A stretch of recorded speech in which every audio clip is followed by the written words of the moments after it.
Assalamualaikum warahmatullahi wabarakatuh. Ya'juj dan Ma'juj adalah dua suku yang akan muncul pada akhir zaman. Mereka dikisahkan memiliki kekuatan sebagai perusak dan penghancur kehidupan di muka bumi. Dan mereka akan berperang melawan Nabi Isa beserta pasukannya di Bukit Tur Sina. Kemunculan suku ini merupakan salah satu tanda besar kiamat menurut keyakinan umat muslim. Kisah tentang kaum perusak ini terdapat dalam ajaran agama Yahudi, ajaran agama Islam, dan kitab Kejadian umat Kristen. Ya'juj dan Ma'juj juga muncul dalam banyak mitologi dan cerita rakyat banyak di negara. Di antaranya adalah legenda rakyat Britania Raya dan Irlandia. Menurut para ulama, Ya'juj dan Ma'juj memiliki arti mengering dan mengeras secara natural. Dan ketika mereka datang dengan cepat serta tergesa-gesa, membuat keadaan goncang. Kemudian tidak ada orang yang sanggup menghadapi mereka, maka harus lari dari mereka. Sifat mereka dikatakan sangat keras, kasar, biadab, sombong, gigih, senang berperang, merampok, membunuh, merusak, memperkosa korbannya, dan mereka tidak menyukai umat selain mereka sendiri. Kesombongan mereka digambarkan dalam sebuah hadis Nabi Muhammad. Ketika mereka telah berhasil membunuh seluruh penduduk bumi, maka mereka melemparkan anak panah dan tombak ke atas awan. Kemudian mereka beranggapan bahwa mereka telah berhasil membunuh penduduk langit, karena anak panah dan tombak mereka kembali dengan berlumuran darah.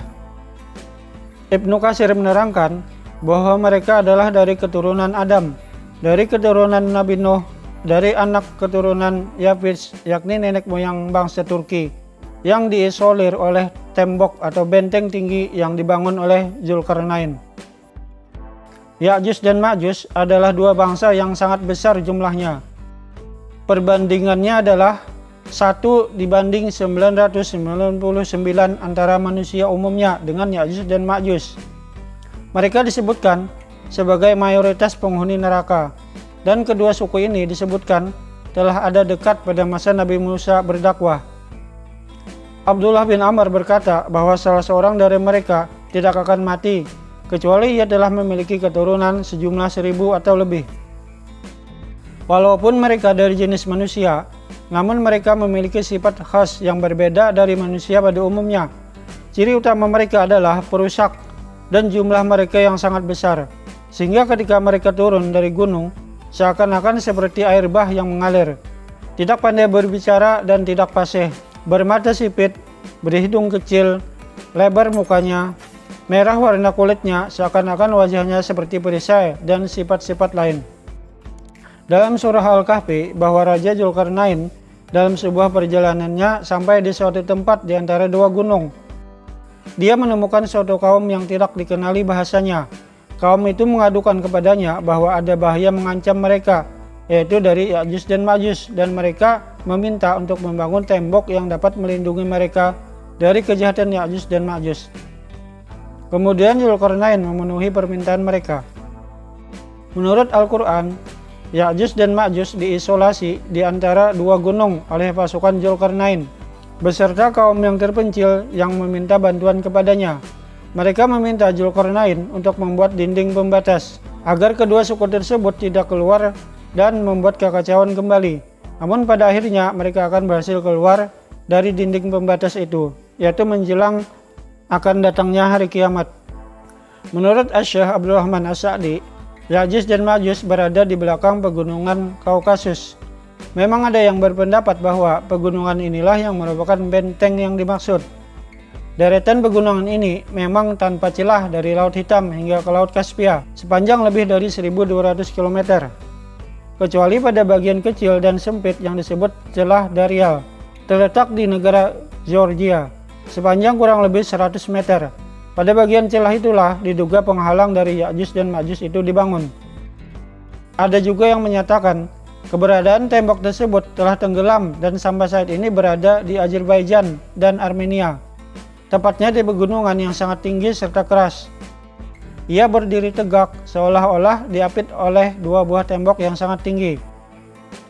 Tempat itu tercantum pada peta-peta Islam ataupun Rusia, terletak di Republik Georgia. Menurut Al-Lajnah Ad-Daimah, mereka tinggal di benua Asia bagian utara Cina. Sedangkan menurut Syekh bin Baz berkata mengenai lokasinya, dia menjawab mereka ada di arah timur dan mereka adalah bangsa At-Turk atau Mongol, adalah termasuk ke dalam bangsa itu juga. Abdullah Yusuf Ali dalam tafsir The Holy Quran menuliskan bahwa tempat itu bernama Buzgulkhana dalam bahasa Turki. Orang Arab menyebutnya dengan nama Bab al-Hadid, sedang Persia menyebutnya Dar-i Ahani, dan Cina menamakannya Temenquan, yang semuanya memiliki arti pintu gerbang besi. Hewan Xiang, seorang pengembara Cina, pernah melewati pintu berlapis besi itu dalam perjalanannya ke India pada abad ke-7. Tidak jauh dari sana ada sebuah danau yang dinamakan Iskandarkul. Salam, salah seorang staf peneliti dari Kekhalifahan Abbasiyah yang dipimpin oleh Al-Wasik Billah dan Ibnu Battuta, menyatakan hal yang sama, bahwa lokasi ini berada di Asia Tengah. Pada tahun 842, Kekhalifahan Abbasiyah Al-Wasik Billah bermimpi bahwa dinding pembatas yang mengurung kedua suku itu hancur. Karena mimpi itulah ia mengutus sebuah tim ekspedisi yang dipimpin oleh Salam, salah seorang staf peneliti, ke gerbang besi tadi untuk mengetahui keadaan dinding itu dan lokasinya. Al-Wasik menginstruksikan kepada Salam untuk mencari tahu tentang tembok itu. Saat itu Salam ditemani 50 orang. Penelitian tersebut memakan biaya besar. Disebutkan dalam Nuzhat al-Mustaq, buku geografi karya Al-Idrisi, Al-Wasik mengeluarkan biaya 5.000 dinar untuk penelitian ini. Mereka masih mendapati gerbang di antara gunung selebar 137 meter dengan kolom besar di kiri kanan, terbuat dari balok-balok besar yang dicor dengan cairan tembaga. Tempat bergantung daun pintu raksasa. Kisah lain menyebutkan Salam melihat pegunungan yang terpisah oleh lembah. Luas lembah sekitar 150 meter, dan lembah ini ditutup tembok berpintu besi sekitar 50 meter. Al-Idrisi juga menceritakan bahwa menurut cerita Salam, penduduk di sekitar pegunungan biasanya memukul kunci pintu besi 3 kali dalam sehari. Setelah itu mereka menempelkan telinganya ke pintu untuk mendengarkan reaksi dari dalam pintu. Ternyata mereka mendengar gema teriakan dari dalam. Hal itu menunjukkan bahwa di dalam pintu betul-betul ada makhluk jenis manusia yang konon Ya'juj dan Ma'juj itu. Ya'juj dan Ma'juj sering mengganggu, menyerbu, membunuh suku-suku lain. Mereka pembuat onar dan sering menghancurkan suatu daerah. Masyarakat mengadukan kelakuan suku Ya'juj dan Ma'juj kepada Dzulqarnain. Dzulqarnain kemudian menggiring mereka ke sebuah pegunungan, lalu menutupnya dengan tembok dan pintu besi. Menjelang kiamat nanti, pintu gerbang itu akan berhasil dijebol oleh mereka. Kemudian mereka keluar dan membuat onar dunia sampai mereka bertemu dengan Nabi Isa Al-Masih dan umatnya. Dalam bukunya Asy-Syarif, Al-Idrisi juga menuturkan bahwa Salam pernah bertanya kepada penduduk sekitar pegunungan, apakah ada yang pernah melihat Ya'juj dan Ma'juj? Mereka mengaku pernah melihat gerombolan orang di atas tembok penutup. Lalu angin badai bertiup melemparkan mereka. Penduduk di situ melihat tubuh mereka sangat kecil. Setelah itu Salam pulang melalui Taraz atau Kazakhstan, kemudian Samarkand, lalu kota Rai atau Iran. Dan kembali ke istana Al-Wasik di Suraman Ra'a, Irak. Ia kemudian menceritakan dengan detail hasil penelitiannya kepada Khalifah. Ibnu Battuta menuturkan dalam kitab Rahlat Ibnu Battuta, pegunungan Ya'juj dan Ma'juj berada sekitar perjalanan 6 hari dari Cina. Penuturan ini tidak bertentangan dengan Asy-Syarif Al-Idrisi. Soalnya di sebelah barat Laut Cina adalah daerah-daerah Rusia. Dalam versi lain disebutkan, para arkeolog menemukan benteng tersebut pada awal abad ke-15 Masehi di belakang Jehun dalam ekspedisi Balkh dan disebut sebagai Bab al-Hadid. Di dekat Termiji, Timur Leng pernah melewatinya, juga Syekh Ruh dan ilmuwan Jerman Slade Verger. Arkeolog Spanyol Clapich pada 1403 Masehi pernah diutus oleh Raja Kistalah di Andalus ke sana dan bertemu pada Timur Leng. Bab al-Hadid adalah jalan penghubung antara Samarkand dan India.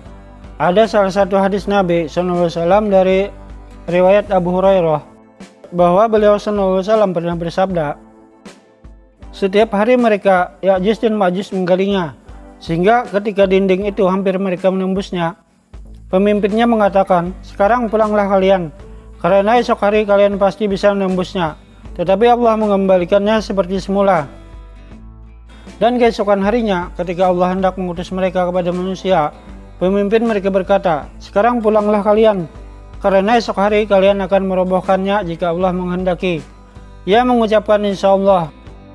Beliau bersabda, "Pulanglah mereka," dan mendapatinya seperti keadaannya semula saat mereka tinggalkan. Lalu mereka merobohkannya dan menyerang orang-orang.